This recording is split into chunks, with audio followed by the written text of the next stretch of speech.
అన్న మాది దుర్గపేట తండలో first list లో జరిగింది అవకతవకలు జరిగినాయి. ఫస్ట్ లిస్ట్ లో ఖచ్చితంగా అవకతవకలు జరిగినాయి. నిజంగా మీరు నిజంగా చేసినట్లయితే, నిజంగా క్షేత్రస్థాయిలో అది జరిగినట్లయితే వీళ్ళకి రావాలి. వీళ్ళకి ఒక గుంట భూమి కూడా లేదు. వీళ్ళు ఫిజికల్లీ హ్యాండిక్యాప్డ్, వీళ్ళకి కూడా గుంట భూమి లేదు. మీరు నిజంగా క్షేత్రస్థాయిలో జరిగినట్లయితే మరి వీళ్ళకి ఎందుకు రాలేదు?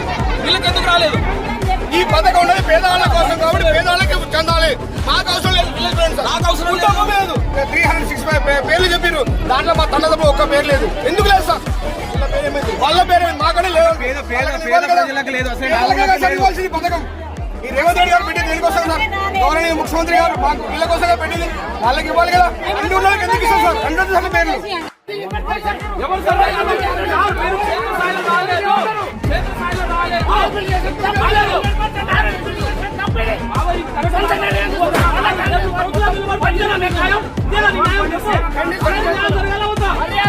ఇంటికి వచ్చి సర్వే చేసి భూములు ఉన్నాయా లేవా అని చూసుకొని మనకి పోతున్నారా పోటలేదా చూసుకొని అని మీరు సర్వే చేసి ఇవ్వండి దయచేసి. అంతే. లేకపోతే మీరు ఏడో కూర్చొని ఆఫీసుల్లో కూర్చొని చేస్తే ఇక్కడ ధర్నాలు అయితే చేస్తాం.